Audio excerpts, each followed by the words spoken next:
paz do Senhor para todos, eu sou o pastor Fábio Henrique, da Assembleia de Deus em Mossoró. Estou aqui na companhia do professor Joseone Silva, da irmã Ceição Lima, para mais um programa EBD em Síntese Podcast. Este programa é de responsabilidade do Departamento de Ensino e Educação Cristã da Assembleia de Deus no estado do Rio Grande do Norte. Nós estamos neste trimestre estudando lições temáticas com o título geral A Igreja de Cristo e o Império do Mal.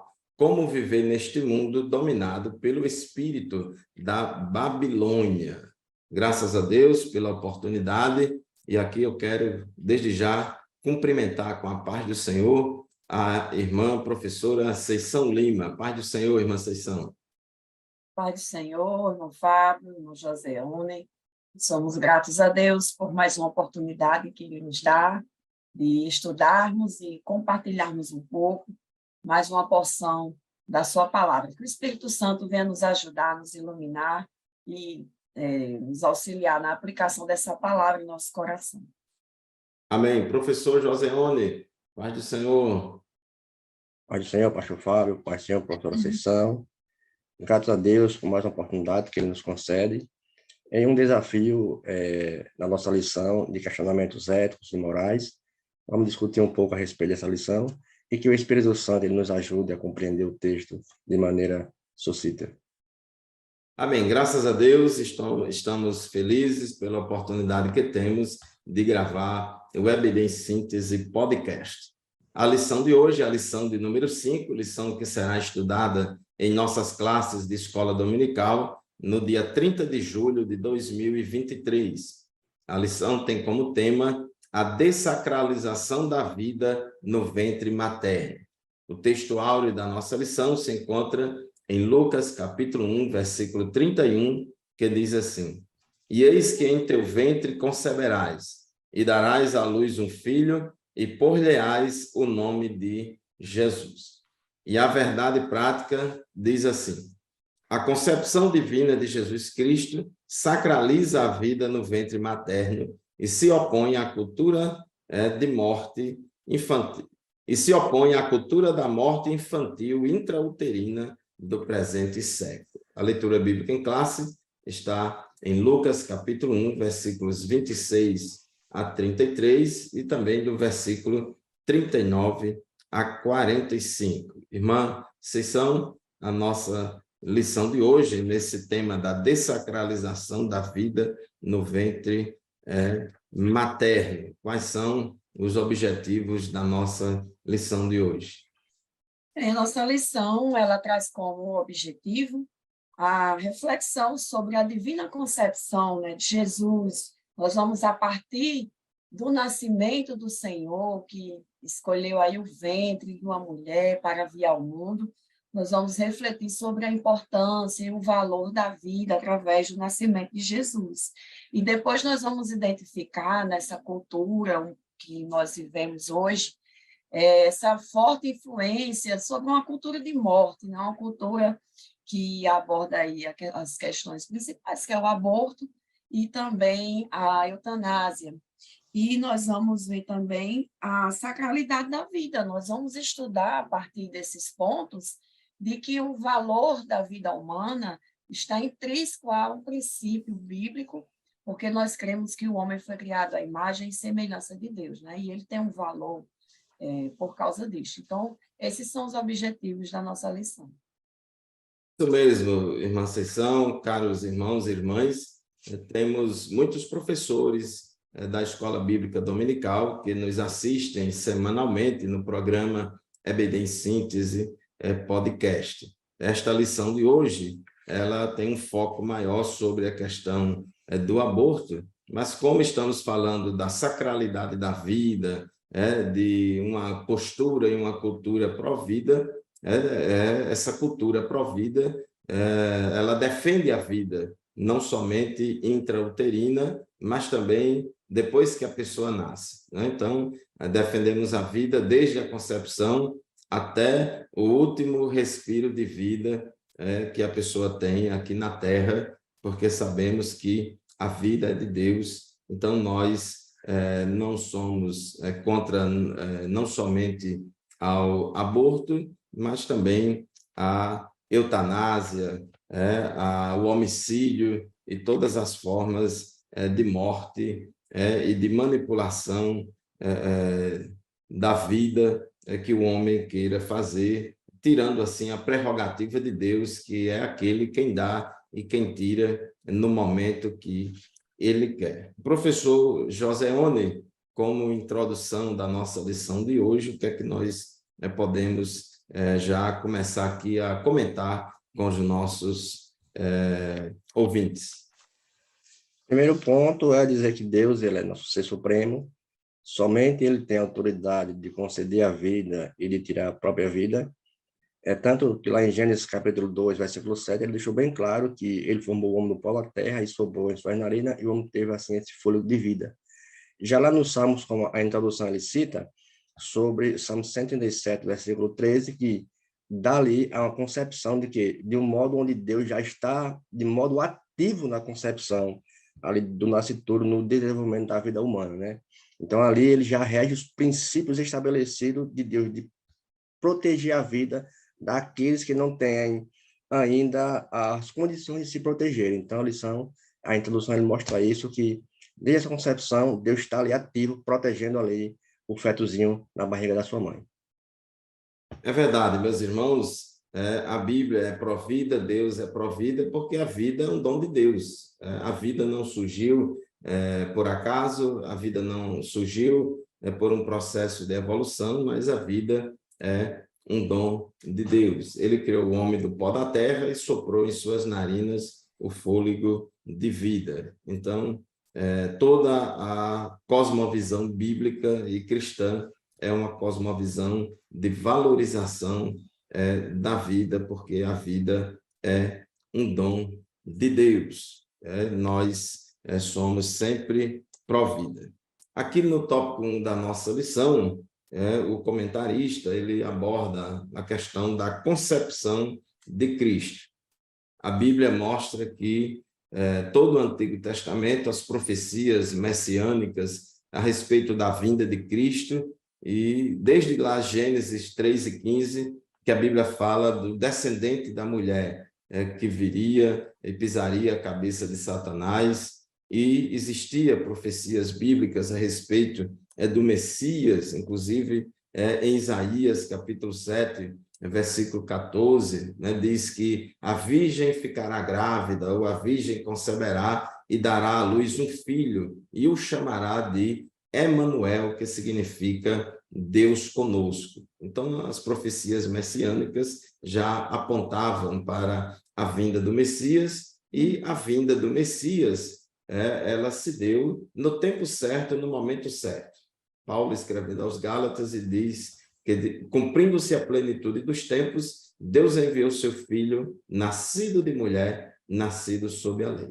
Então, essa expressão nascido de mulher, ela é muito interessante, porque no plano da salvação de Deus para a humanidade, de envio do Messias, Deus resolveu se encarnar no ventre de uma mulher. Deus poderia ter se encarnado e já ter aparecido entre os homens como uma pessoa adulta, ou como uma criança, um jovem, um adolescente, mas Deus se encarnou. O milagre da encarnação, como diz lá em João 1,14, o verbo se fez carne, então o verbo se fez carne no ventre de Maria, ela concebeu pelo Espírito Santo. Então Deus usou a conceição, a concepção, e toda essa questão da gravidez como parte aí do plano de salvação. Professora Ceição, que também é mãe, glórias a Deus por isso. Professora Ceição, o nascimento de Jesus foi anunciado pelo anjo Gabriel a Maria, e foi uma coisa maravilhosa Deus ter escolhido esse método, vamos dizer assim, para a encarnação de Cristo. Isso mesmo, é a bênção do nascimento. É uma dádiva divina que foi dada a nós, e aí está a importância de nós olharmos para esse fenômeno, né, com o devido valor. A dificuldade que nós encontramos, às vezes, nessa cultura presente, é de não olhar para o feto como um indivíduo, com o valor que já tem em si, intrínseco o valor de uma vida humana, né?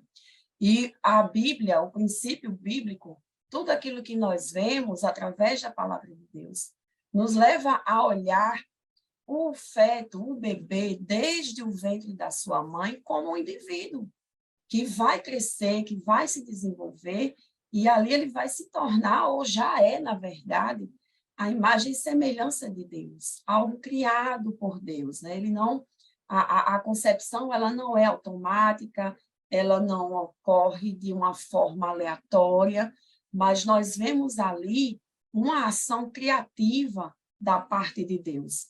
E aqui no ponto 3, quando nós estamos falando sobre a bênção do nascimento, falando aqui sobre a relação de Maria e Isabel, a gravidez dessas duas mulheres que ocorreu de forma miraculosa.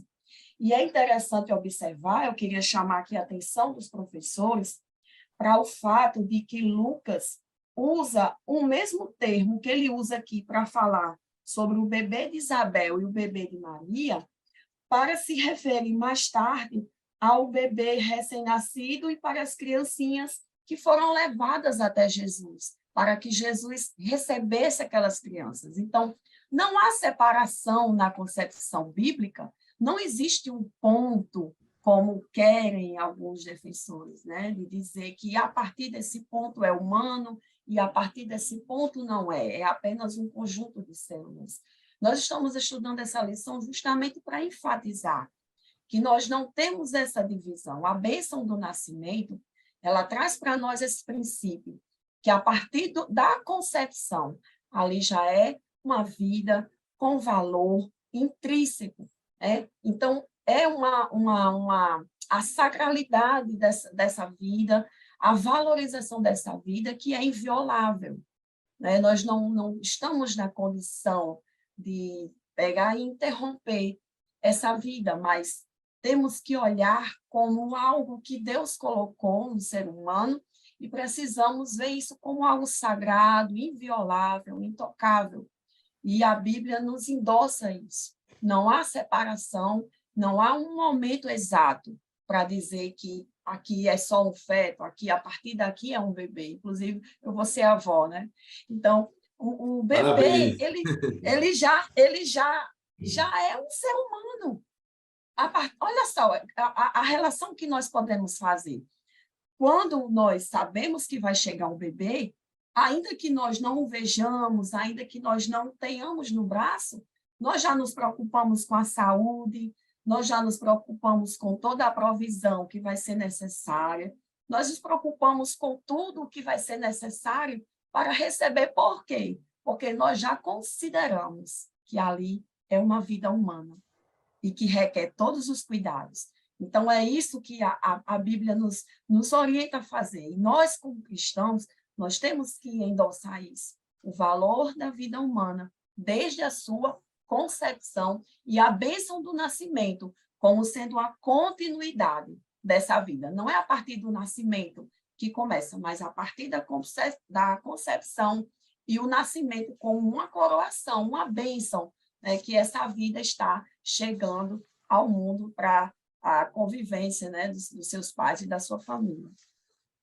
Amém. Graças a Deus. Gênesis capítulo 1, versículo 27 diz que Deus criou o homem à sua imagem, a imagem de Deus o criou. Homem e mulher os criou. E no versículo 28 diz: Deus os abençoou e lhes disse: sejam férteis e multipliquem-se. Então, quando Deus criou o ser humano, o homem e a mulher, que foi criada à imagem e semelhança de Deus, Deus deu ao ser humano a capacidade de procriação, de se reproduzir por meio da relação sexual. O primeiro casal foi feito, vamos dizer assim, diretamente pelas mãos de Deus, mas Deus deu ao ser humano a prerrogativa da reprodução, de gerar outro ser humano à imagem e semelhança de Deus. Então, quando um homem e uma mulher têm uma relação sexual, então o gameta masculino, que é o espermatozoide, e pode se juntar ao gameta feminino, que é o óvulo, e assim haver a concepção.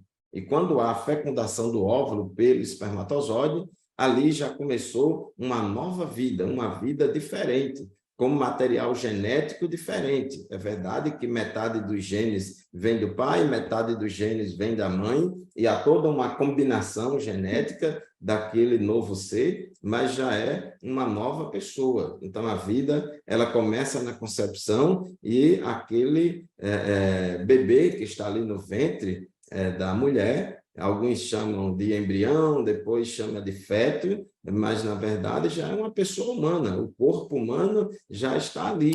E aquele novo ser que foi gerado vai impor ao corpo da mulher toda uma mudança na fisiologia, toda uma mudança na anatomia e toda uma mudança psicológica até, emocional. Então, mostrando que aquele bebê é uma vida independente, no sentido de que tem material genético próprio e está ali, inclusive, impondo, independentemente da vontade da mulher que engravidou, impondo à mulher uma série de mudanças em relação à anatomia, fisiologia e o emocional da mulher, provando assim que o bebê não é um apêndice do corpo da mulher, como um fio de cabelo, as unhas ou outra parte qualquer do corpo, mas é um ser humano, uma nova pessoa. E como Deus usou o sexo como um meio de reprodução, nós temos responsabilidade sobre o sexo.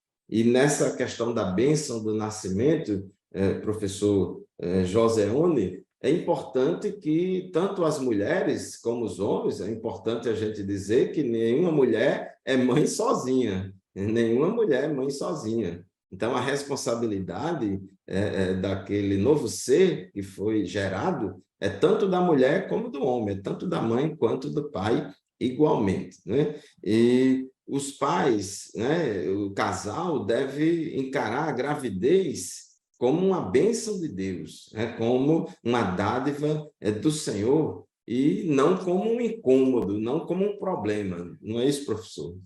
É isso mesmo, pastor Fábio. Sabemos que através do nascimento de Cristo, pela obra milagrosa do Espírito Santo de Deus, sempre que o anjo Gabriel apareceu lá em Daniel e para Maria, ele trouxe mensagens para elaborar o plano de Deus aqui na Terra, e uma foi justamente a multiplicação. Então, tanto o pai como a mãe, eles são responsáveis pela formação, pela criação, pela preocupação desde da concepção ali, do anúncio que está grávida. E isso mostra que até Maria, ela ficou perplexa como o anjo trouxe aquela notícia para ela, mas ela disse, como será isso? Ela disse, sua prima já é velha, então para Deus é impossível. E colocando a responsabilidade para os dois, você vai ter. Então cuide, zele, guarde que ele será o salvador de toda a humanidade. É isso aí. Então, meu querido irmão, minha querida irmã, os filhos são a herança do Senhor, uma recompensa que ele dá. Salmo 127, versículo 3. Então, os casais, né, a mulher, o marido, o pai, a mãe, não deve ter a gravidez como um problema, como algo indesejado, uma gravidez indesejada. Daí a importância de nós, né, usarmos com bom senso, não vou dizer usarmos, mas desfrutar da bênção do sexo conforme o plano de Deus. Deus foi quem criou o sexo, Deus foi quem criou o prazer sexual e criou para que ele seja desfrutado dentro do casamento, dentro de uma relação de compromisso, de amor entre um homem e uma mulher. Então, quando o ser humano viola esses princípios, então está sujeito a acontecer vários problemas, várias coisas, e depois da revolução sexual da década de 60 até hoje, tem se propagado no mundo inteiro, principalmente no mundo ocidental, uma prática sexual muito irresponsável, uma prática sexual muito irresponsável e, apesar de ter surgido a pílula anticoncepcional, apesar de ter surgido vários outros meios anticoncepcionais, as pessoas, muita gente, em sua depravação sexual, tem praticado sexo de forma irresponsável e tem, em alguns casos, surgido a dita gravidez indesejável. E muitas vezes isso é encarado como um problema e, para resolver o problema, tem se buscado o aborto.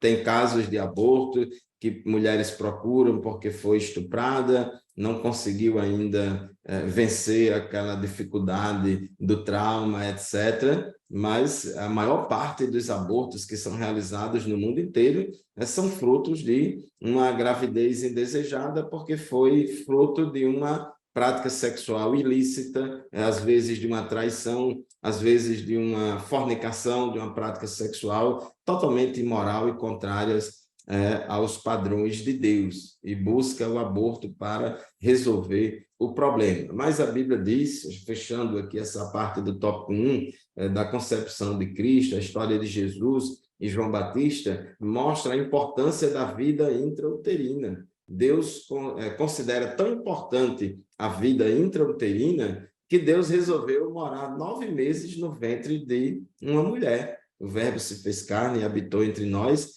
E quando Maria, que estava grávida de Jesus, foi visitar sua prima Isabel, Isabel já estava grávida já de 6 meses e Maria tinha acabado de conceber.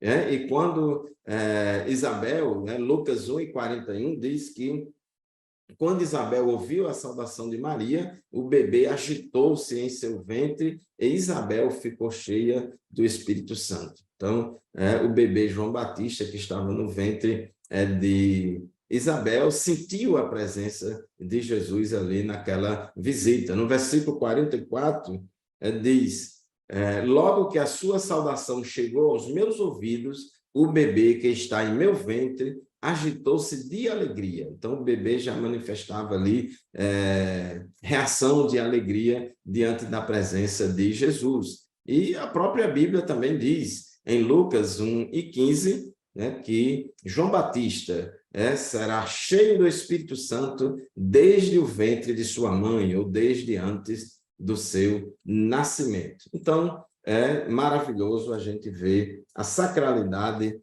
do útero, do ventre materno.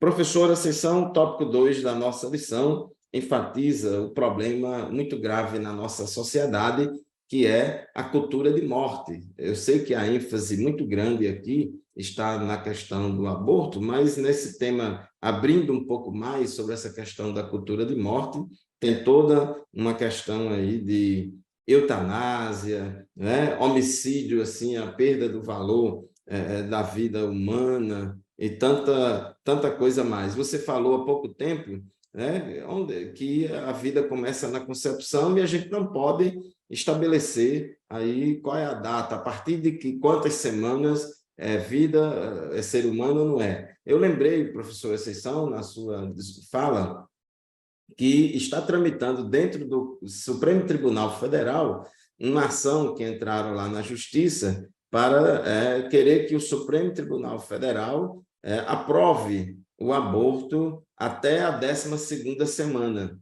E, inclusive, é bom a gente esclarecer que não existe nenhuma lei no Brasil que aprove o aborto na 12ª semana. Então, a legislação brasileira, ela apoia, vamos dizer assim, descriminaliza, o certo não é apoiar nem incentivar, mas descriminaliza o aborto quando a mulher foi vítima de estupro, e também descriminaliza o aborto quando ocorre risco de vida para a mãe. Então, entre a vida da mãe e do bebê recém-gerado, opta-se pela vida da mãe. E depois o Supremo Tribunal Federal aprovou lá o aborto de bebês anencéfalos, com problema de formação cerebral, porque diz que aquele bebê não vai sobreviver, etc. e tal. Então, permitiu o aborto, mas isso não foi legislação do Congresso Nacional, e agora os ativistas pró-aborto entraram com uma ação no Supremo, ganharam essa do anencefalo, agora quer que o Supremo libere até 12 semanas, como que até 12 semanas, aquilo ali que está no ventre da mãe é apenas um montoado de células e não é uma pessoa humana. Então, foi muito bem feita a sua colocação, porque na sociedade pós-moderna relativista, fala-se até a partir de quantas semanas a gente pode considerar uma pessoa, né? Então, isso aí, será que é reflexo dessa cultura de morte? Com certeza, nós temos que entender dessa forma, né? Nós precisamos olhar biblicamente e considerar, por trás de tudo isso, os efeitos de uma sociedade que está mergulhada no pecado, é distante de Deus, né? Nós temos a questão do orgulho, do egoísmo do ser humano, e aí todas essas questões que envolvem o descarte da vida humana, né? Então, para nós que entendemos que a Bíblia é a nossa regra de fé e prática, e nós entendemos o valor que a Bíblia coloca, que a palavra de Deus traz a respeito da vida humana, nos leva a pensar sobre isso, sobre o valor dessa vida, independente da forma como ela está vindo, né? E a questão da deficiência, nós não podemos aceitá-la como esse argumento que estão utilizando como um argumento válido, porque nada nos impediria agora também de descartar essas crianças depois do nascimento. Qual seria a diferença, né? De descartar a vida, por exemplo, de um bebê que nasceu com um defeito congênito, com uma limitação física. Qual a diferença seria? Apenas estaria ali tirando a vida de um enquanto ainda está no útero e depois fora. Então, não.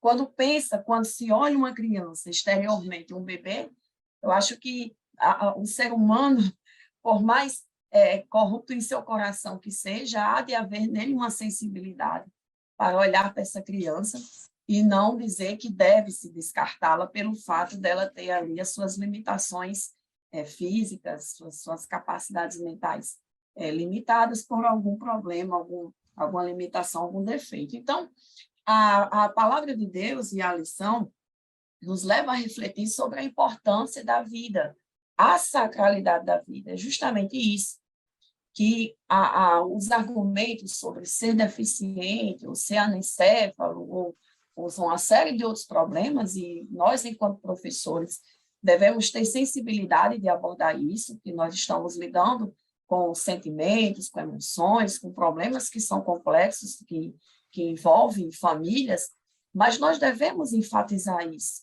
que essas condições não diminuem o valor que essas vidas têm, porque também foram criados por Deus. Embora tenha sido dessa maneira, com essas situações especiais, mas foram vidas criadas por Deus, né? E se nós entendermos o valor do ser humano e a doutrina sobre Deus e a doutrina sobre o homem, olharmos para o Salmo 139, nós vamos nos posicionar favoravelmente assim, contra essa ideia de que há uma condição que se justifique, né? Então, não há, biblicamente, nós não podemos justificar nenhuma situação que queira acabar, interromper com a vida, seja na sua concepção, seja na parte idosa, que às vezes também nós sabemos, nós vivemos um período histórico em que foi feito uma higienização, vários governos autoritários fizeram higienização dos seus países, colocando deficientes, colocando idosos como pessoas inválidas para a sociedade, porque aquelas pessoas não podiam produzir. Então, isso é totalmente contra a palavra de Deus. E nós devemos, nós como igreja, temos essa responsabilidade de enfatizar o valor da vida humana acima de qualquer coisa, né? Acima de qualquer condição que se possa se levantar como argumento para que essa vida seja interrompida, né? É isso que a palavra de Deus coloca para nós e nos leva a refletir.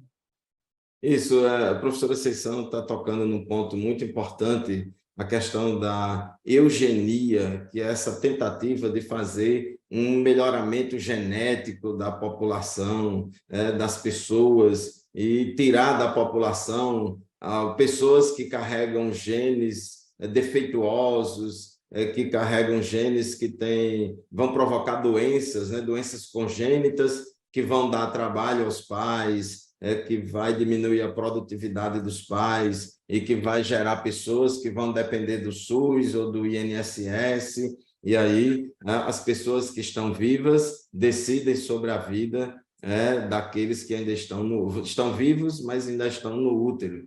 Então, isso é terrível. O próprio nazismo, ele trabalhou muito nessa questão de eugenia, achando que a raça ariana era superior e tinha que matar todo mundo que achava que era uma ameaça à purificação racial. Inclusive, hoje, com o avanço, professor Joseone, da medicina e do diagnóstico intrauterino, a medicina avançou tanto que é possível detectar já dentro do útero da mulher se aquela criança vai ter ou não várias doenças congênitas, doenças que já podem ser detectadas por uma análise genética.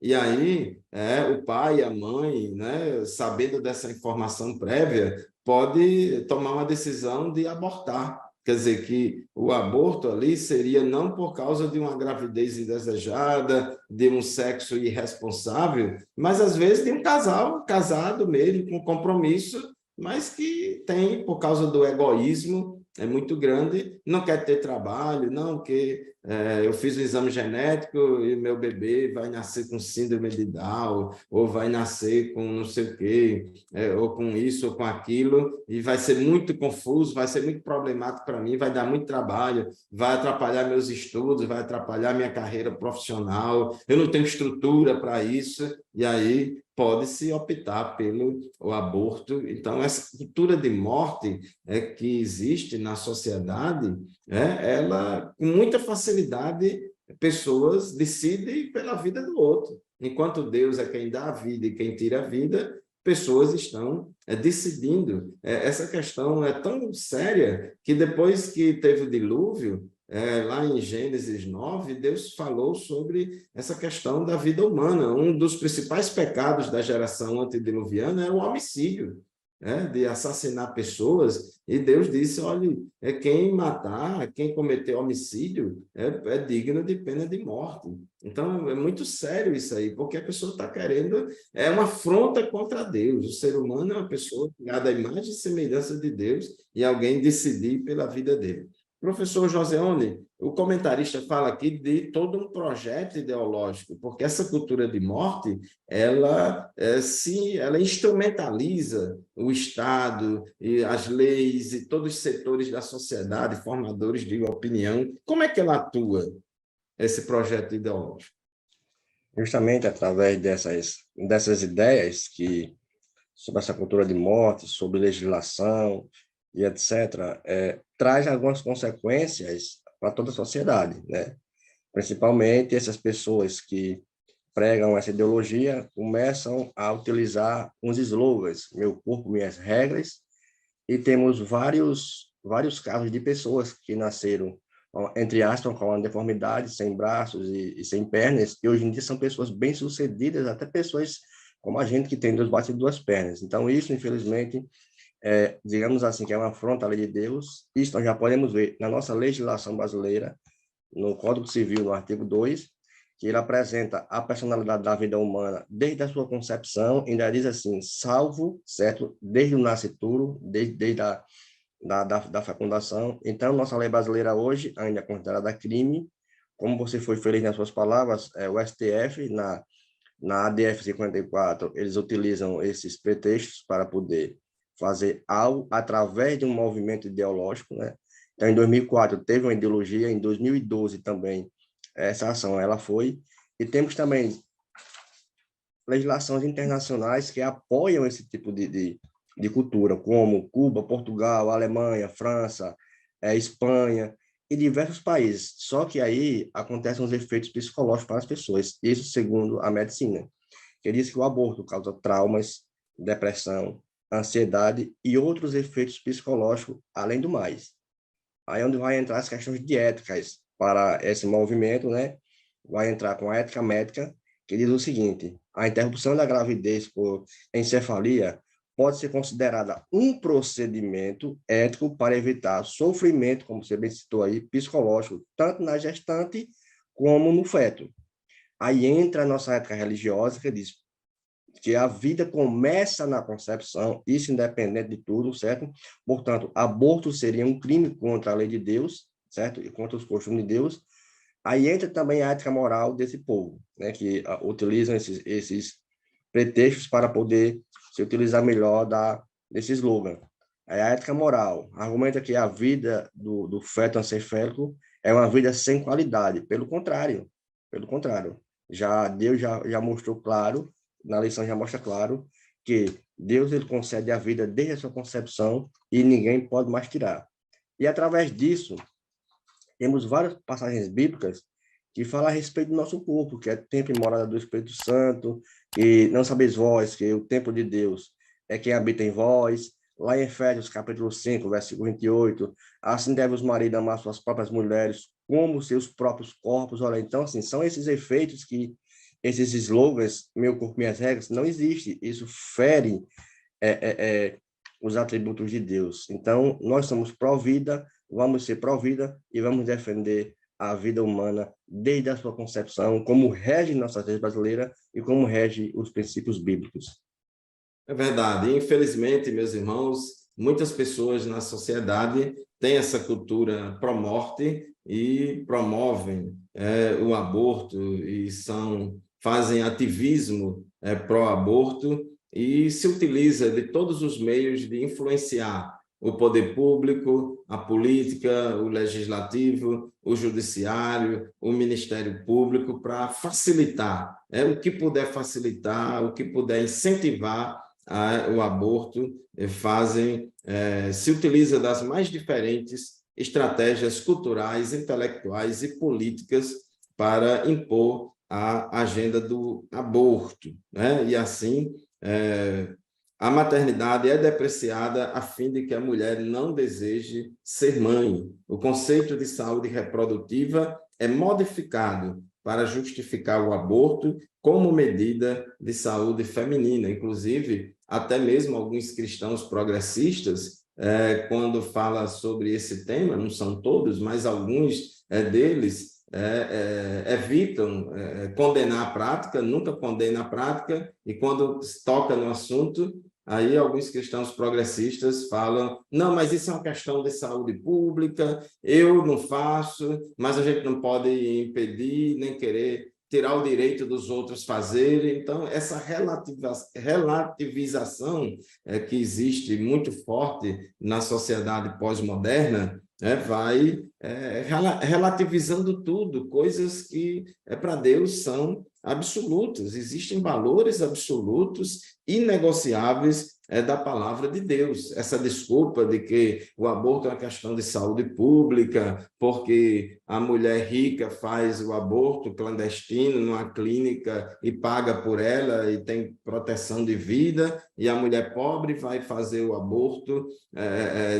através de maneira insegura e tal, então vamos aprovar a legalização do aborto, etc. Então, existe essa cultura de morte. Inclusive, recentemente, no Brasil, existia alguns procedimentos no Ministério da Saúde, porque a lei brasileira ela legaliza o aborto quando a mulher é vítima de estupro.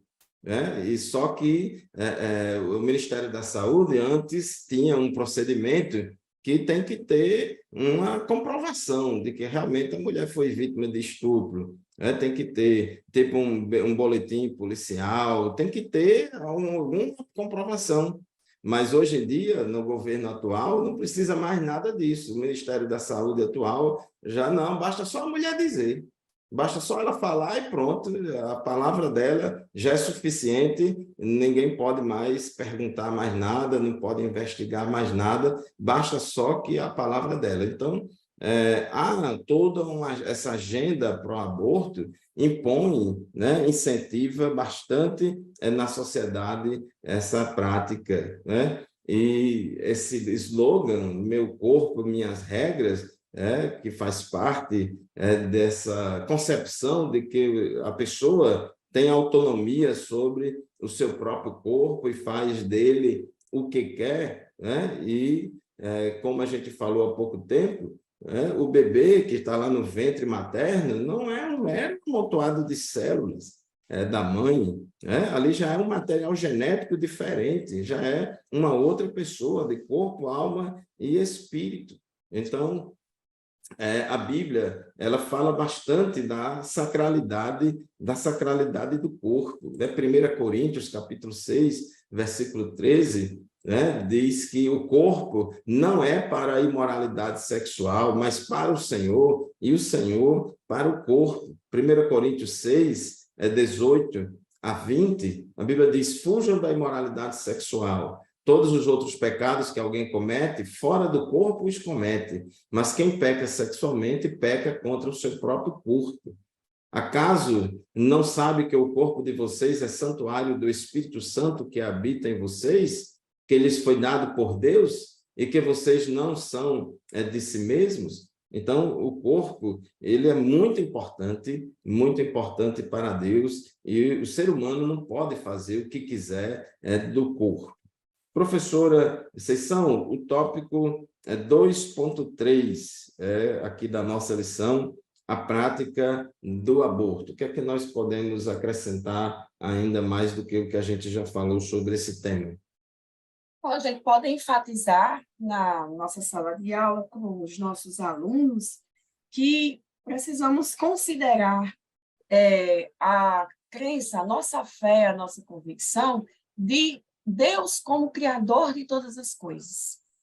E esse fundamento vai automaticamente nos remeter à ideia de que a vida é inviolável, né? Tanto desde dentro do útero, desde a concepção, e também fora dela, para toda a sua continuidade.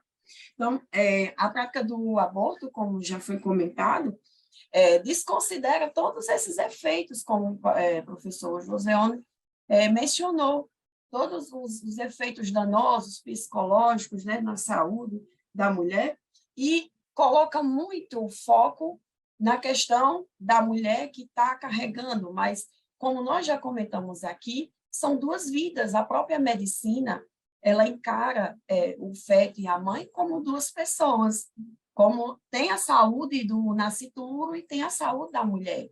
Há uma preocupação com a saúde do bebê, que ainda está no útero, e também há uma preocupação com a saúde da mãe, indicando que são duas vidas, que são duas pessoas independentes. Então, qual é a maneira, a nossa visão bíblica, a nossa visão cristocêntrica de tratar esse assunto? Puxando para a natureza do feto, né? Senão a gente cai no que a gente acabou de comentar, né? A questão do direito da mulher, do direito sobre o corpo, e, na verdade, a concepção bíblica nos chama a atenção para olhar para o feto, para o bebê, para uma pessoa que já tem os seus direitos também como ser humano, como indivíduo, e que é necessário ter todo o cuidado. Então, se nós prestarmos atenção e levarmos em consideração o princípio bíblico de olharmos Deus como criador de todas as coisas, aquele que dá a vida, aquele que concede a vida, aquele que permite que todas as coisas venham à existência, então nós vamos considerar esse feto como um ser vivente. Se ele está vivo, é uma vida humana e, portanto, já tem aí todos os pressupostos, direitos a cuidados e preocupações que envolvem a preocupação com outro ser humano, um bebê que já nasceu, ou um idoso que já está perto do fim da sua vida. Então, nós temos que chamar atenção para isso, para a natureza dessa criança, desse bebê que está no interior da mãe, porque aí nós estaremos dando um embasamento bíblico mais forte, né, mais seguro a respeito dessa preocupação.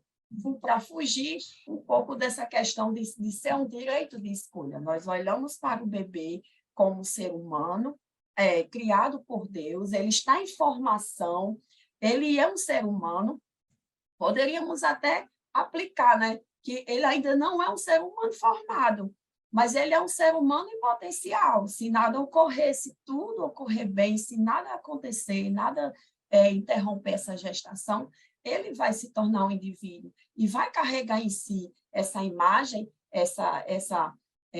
a criação de Deus, né? Então, nós precisamos chamar atenção para a natureza do feto, ainda no ventre da sua mãe, para podermos enfatizar que a Bíblia reprova essa prática, esse assassinato. Né?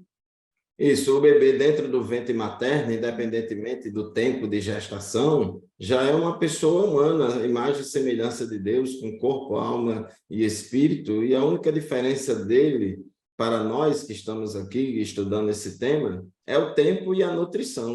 Então, se der tempo e a nutrição, vai se desenvolver. Uma criança, quando nasce, um bebê pós-nascimento, ele também não está desenvolvido, ele está em desenvolvimento, mas já é uma pessoa humana, a imagem e semelhança de Deus. Um pré-adolescente, um adolescente ainda não está completamente desenvolvido, mas é uma pessoa humana, a imagem e semelhança de Deus. E a Bíblia considera tão importante isso, que em Êxodo, capítulo 21, versículos 22 e 23, diz assim: se homens brigarem e ferirem uma mulher grávida, e ela der à luz prematuramente, não havendo, porém, nenhum dano sério, o ofensor pagará a indenização que o marido daquela mulher exigir, conforme a determinação dos juízes. Mas, se houver danos graves, a pena será vida por vida, olho por olho, dente por dente, mão por mão, pé por pé, queimadura por queimadura, ferida por ferida, contusão por contusão.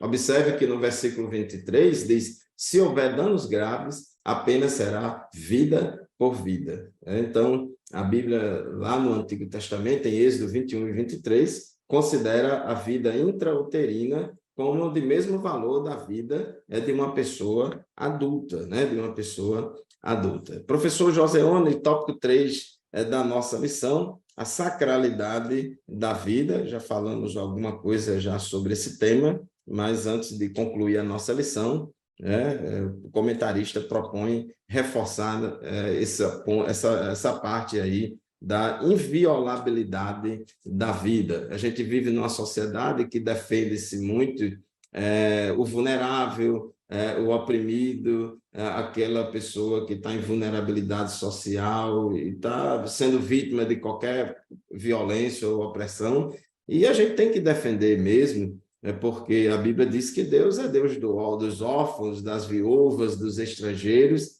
e se a sociedade não cuidar dessas pessoas, elas vão clamar a Deus e Deus vai agir contra essa sociedade.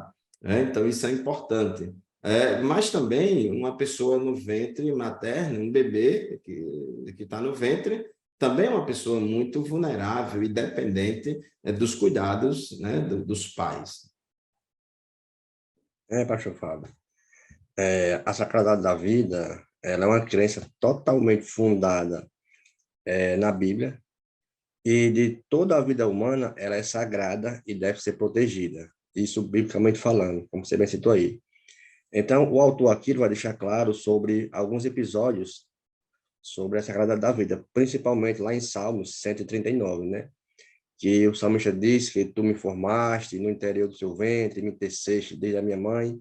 Então, assim, o salmista, ele expressa aqui a maravilha diante do cuidado que Deus tem na formação de uma pessoa no ventre materno, né? Então, assim, como nosso tema é a dessacralidade, é uma disseminação e retirada daquilo tudo que é sagrado.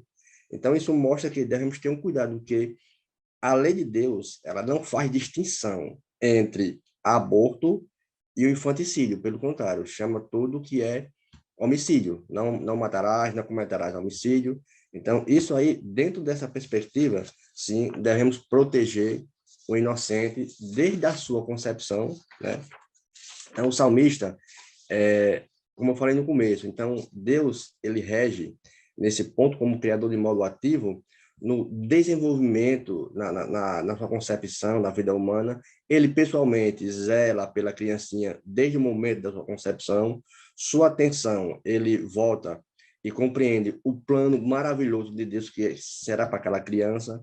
Então, por essa razão, Deus, certo, ele tem como aborto de um nascituro como homicídio, como você bem citou lá em Êxodo, e mostra que no verso 21, em algumas versões bíblicas, que a mulher dando à luz a uma criança prematura.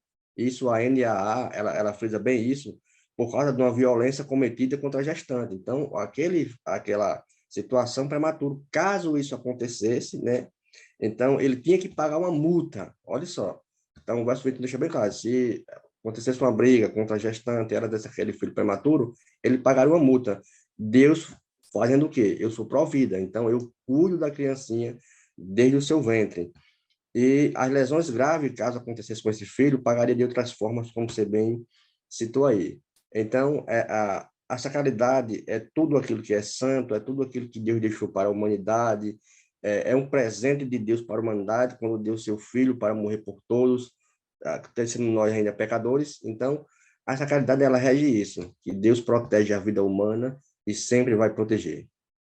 É verdade, meu querido irmão, minha querida irmã, você que nos ouve, que nos assiste neste momento, é fundamental esse conceito bíblico de que Deus é o autor da vida. Deus criou o homem do pó da terra e soprou em suas narinas o fôlego de vida e ele passou a ser alma vivente, ou seja, ele passou a ser um ser vivo, ele passou a ter vida. Então, a vida vem de Deus, né? E Gênesis 1:26 diz que Deus criou o homem à sua imagem e semelhança. Então, o ser humano, ele tem um valor intrínseco, né? O ser humano, ele é a coroa da criação de Deus. E por isso que nós defendemos, sim, direitos humanos, porque os direitos humanos que são bíblicos, né? Eu sei que há algumas distorções na sociedade atual de direitos humanos, inclusive essas ações que entram no Supremo Tribunal Federal, na Suprema Corte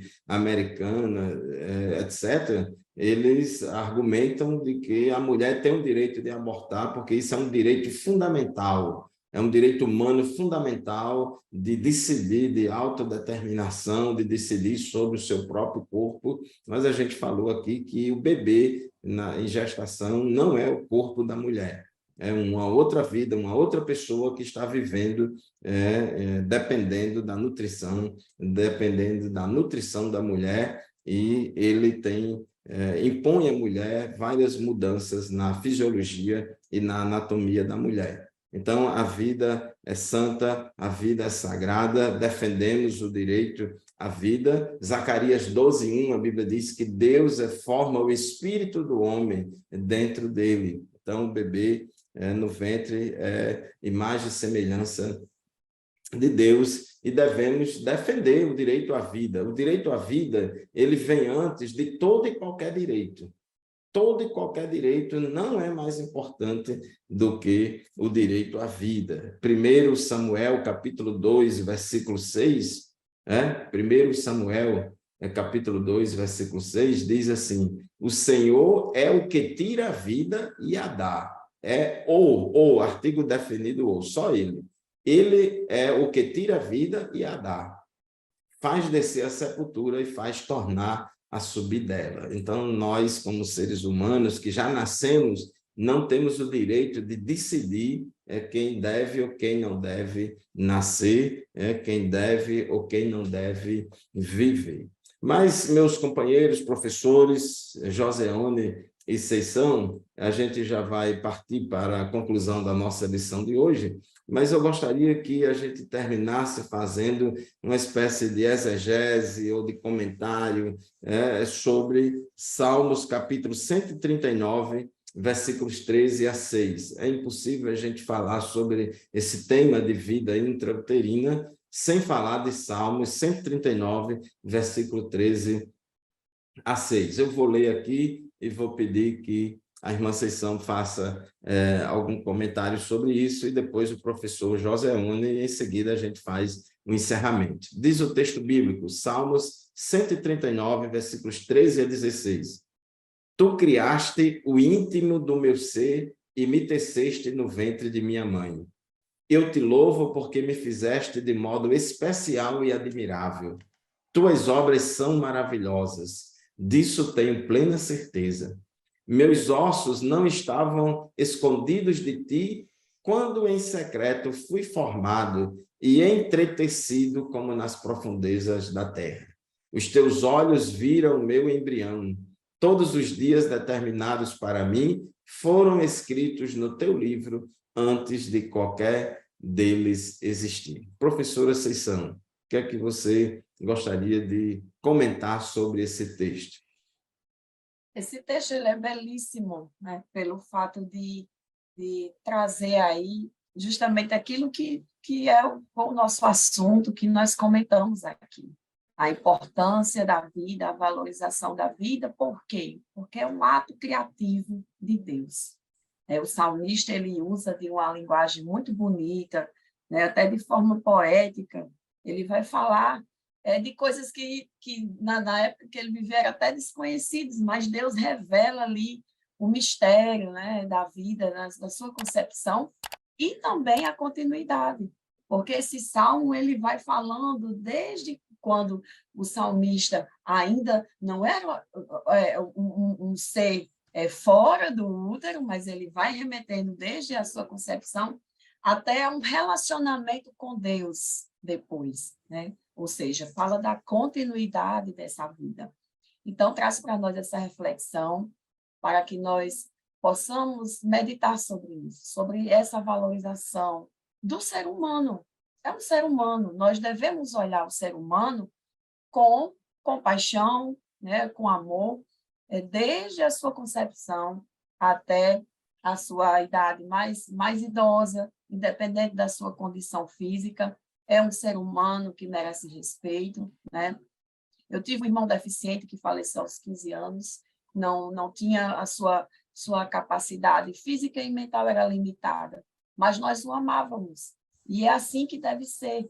Nós não podemos descartar nenhuma vida e não podemos usar como argumento, né, esse argumento da qualidade de vida, que muitas vezes se sobrepõe à valorização, à santidade, né, do que é a vida, daquilo que ela tem de importância, porque foi criada pelas mãos de Deus. Então, é isso que esse salmo traz para nós, essa reflexão, que possamos pensar o ser humano a partir do ponto de que Deus é o seu Criador, né, desde a sua concepção até os seus últimos dias, independente de qualquer situação que esteja, situação de incapacidade, né, situação de limitação. É um ser humano que merece o nosso respeito, a nossa atenção, e a palavra de Deus nos orienta a fazer assim.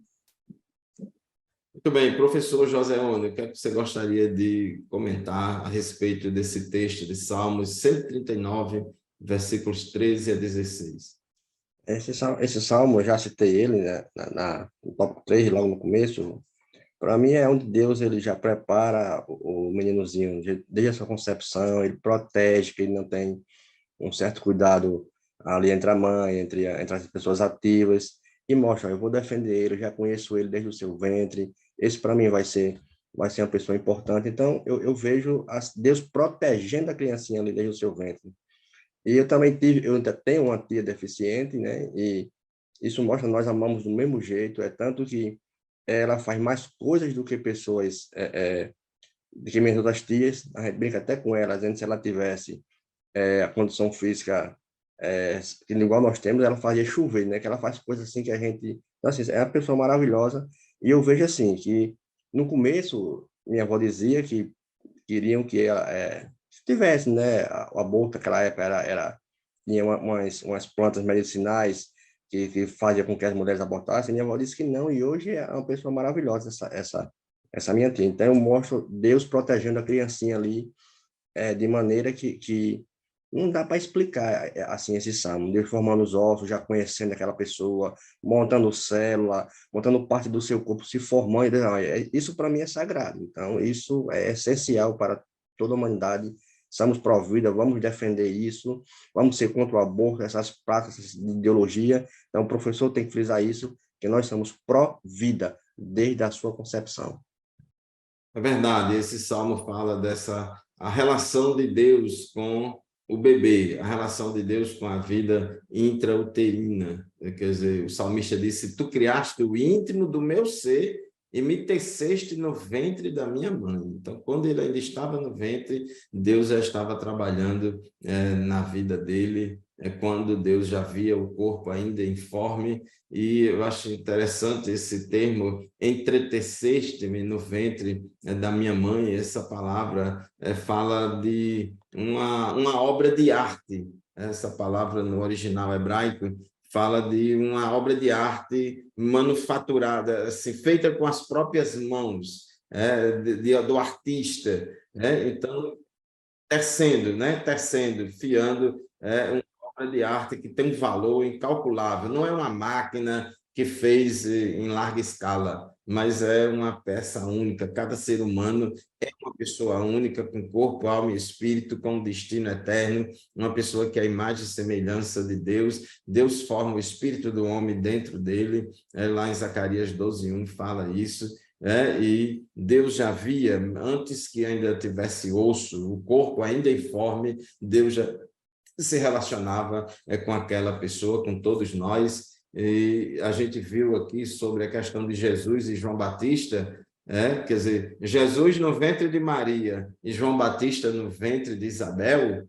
A presença de Jesus no ventre de Maria agitou João Batista no ventre de Isabel. A presença de Jesus no ventre de Maria alegrou João Batista no ventre de Isabel, até mesmo vida intrauterina influenciando vida intrauterina. Então, meu amado irmão, minha amada irmã, vocês que são professores de escola bíblica dominical, que nos acompanham semanalmente, concluindo esta lição de hoje, o nosso comentário, a nossa revista diz aqui na conclusão: a concepção de Cristo no ventre de uma virgem certifica a sacralidade da vida intrauterina. A interrupção da vida em qualquer fase da gravidez é uma agressão ao direito inviolável de nascer. A valorização da dignidade humana, o direito à vida e o cuidado à pessoa vulnerável são princípios imutáveis do cristianismo bíblico. Muito obrigado pela sua audiência, muito obrigado pela sua atenção. A paz do Senhor, e lembre-se, este programa e nenhum outro substitui a nossa aula lá na nossa classe da Escola Bíblica Dominical, na nossa congregação, interagindo com os nossos alunos, uns com os outros, aprendendo uns com os outros. Deus abençoe você. Muito obrigado, professor Joseone, muito obrigado, professora Ascensão, por mais esta aula, e que Deus continue usando vocês para a glória de Deus, e vamos continuar ensinando a palavra de Deus, que é maravilhoso. Amém. Senhor. Amém, a paz do Senhor. Para todos, e até o próximo programa, se Deus quiser.